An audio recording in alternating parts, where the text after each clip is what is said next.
వర్షాధారంగా పండే పంటల్లో జొన్న ముఖ్యమైనది. ఆహార పంటగానే కాక పశువులకు మేతగా, కోళ్లకు దానాగా వినియోగిస్తున్నారు. ప్రస్తుతం కురుస్తున్న వర్షాలకు మెట్ట ప్రాంతాల్లో రైతులు జొన్నను విత్తుతున్నారు. జూలై 15 వరకు విత్తుకునే అవకాశం ఉంది.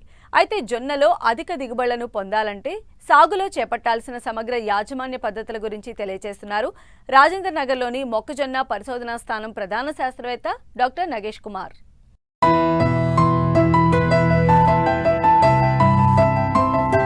వర్షాధారంగా పండే పంటల్లో జొన్న ఒకటి.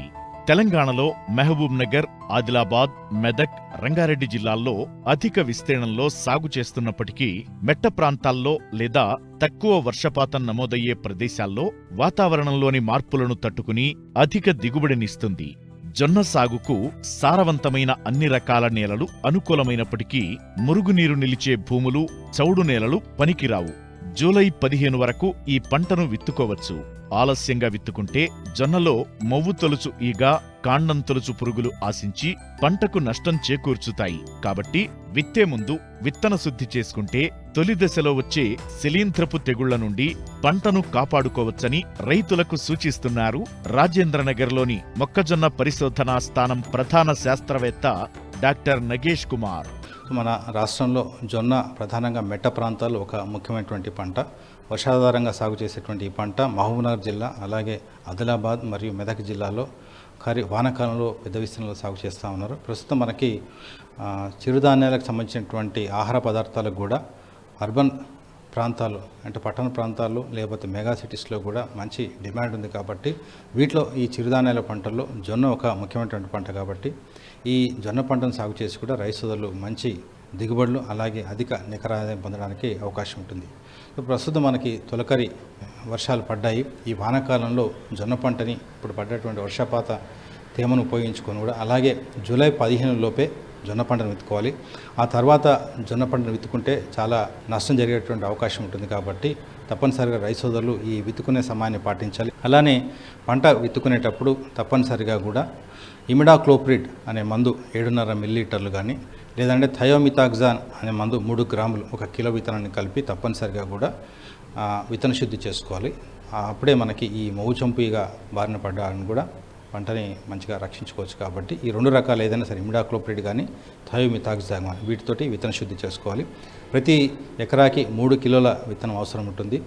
మొక్క వరుసల మధ్య 45 సెంటీమీటర్లు అలాగే మొక్కల మధ్య 10 నుండి 15 సెంటీమీటర్లు ఉండేటట్టు మనము సీడ్ డ్రిల్ ద్వారా కానీ లేకపోతే ఎద్దులతో నడిచేటువంటి గొర్రుతో కానీ విత్తుకోవాలి.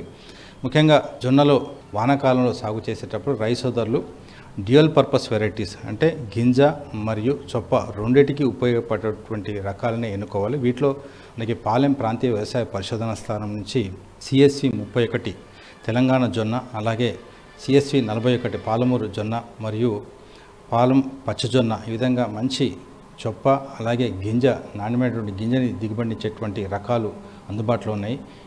వీటి యొక్క విత్తనాలు కూడా ప్రస్తుతం రైతు సోదరుల కోసం అని చెప్పి పాలెం ప్రాంతీయ వ్యవసాయ పరిశోధన స్థానంలో ప్రత్యేకంగా అందుబాటులోకి తీసుకొచ్చారు. ఎకరాకి 10 నుండి 15 క్వింటాల వరకు కూడా గింజ దిగుబడి, అలాగే 35 నుండి 50 క్వింటాల వరకు కూడా చొప్ప దిగుబడి ఇచ్చేటువంటి సామర్థ్యం కలిగినటువంటి రకాలు. కాబట్టి ముఖ్యంగా వానాకాలంలో రైతు సోదరులు జొన్నను సాగు చేసేటప్పుడు రకాల ఎంపిక చాలా ముఖ్యమైనది. కాబట్టి ఈ డ్యూయల్ పర్పస్ వెరైటీస్ని ఎన్నుకుంటే చాలా మంచిది. అలాగే వీటిలో ఎరువుల యాజమాన్యం చూస్తే ప్రతి ఎకరాకి 25 నుండి 30 కిలోల DAP విత్తుకునేటప్పుడు, అలానే పంట మోకాల ఎత్తు దశలో ఉన్నప్పుడు అంతకృషి చేసిన తర్వాత మరొక 25 కిలోల యూరియా, పంట పూత దశలో ఉన్నప్పుడు 40 నుండి 50 కిలోల మరొక 50 కిలోల యూరియాని అందజేస్తే మనకి మంచి జొన్నలో కూడా దిగుబడి రావడానికి అవకాశం ఉంటుంది.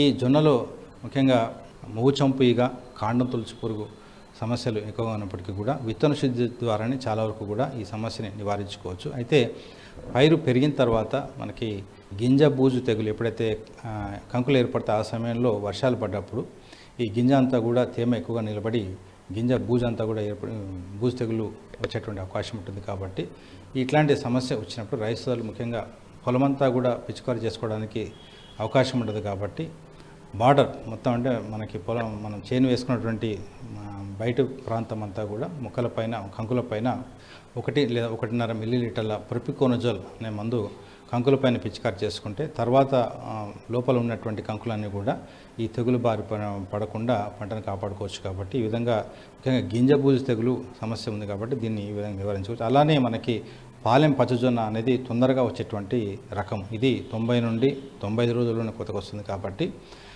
ఎక్కడైతే ఈ సమస్య గింజబూజు సమస్య ప్రతి సంవత్సరం కూడా రైతులు ఎదుర్కొంటే మాత్రం పాలెం పచ్చజొన్న వేసుకొని కూడా ఈ విధంగా ముందుగానే పంటని మనం కోసుకొని ఈ సమస్య రాకుండా అధిగమించవచ్చు. అలానే ఈ పచ్చజొన్నకి మార్కెట్లో కూడా మంచి గింజలకు మంచి ధర ఉంది. జొన్న కూడా మంచి చొప్ప కూడా మంచి డిమాండ్ ఉంది. కాబట్టి 2 రకాలుగా కూడా రైతు సోదరులు సో తెల్లజొన్నతో పోలిస్తే పాలెం పచ్చజొన్నకి దాదాపుగా 300 నుంచి 500 అదనపు ధర ఉంది.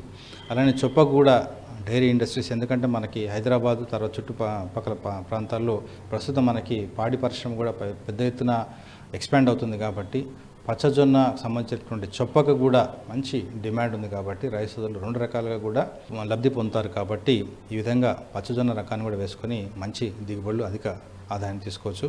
ముఖ్యంగా మనకి జొన్నలో ఈ విధంగా విత్తన శుద్ధి, సరైన సమయంలో విత్తుకోవడం, అలానే ఎరువుల యాజమాన్యం, అలానే మనం నీటి యాజమాన్యం. ఏంటంటే ఈ జొన్నలో కూడా మనకి పూత దశ అనేది చాలా కీలకమైన దశ. కాబట్టి పూత తర్వాత గింజ నీడ దశలో వీలైతే ఒక వర్షాభావ పరిస్థితులు ఏర్పడితే ఒక తడిస్తే మాత్రం మంచి దిగుబడి రావడానికి అవకాశం ఉంటుంది. కాబట్టి ఈ విధంగా ఈ చర్యలను చేపడితే జొన్నలో కూడా వానాకాలంలో రైతు సోదరులు మంచి దిగుబడులు తీసుకోవడానికి ఆస్కారం ఉంటుంది.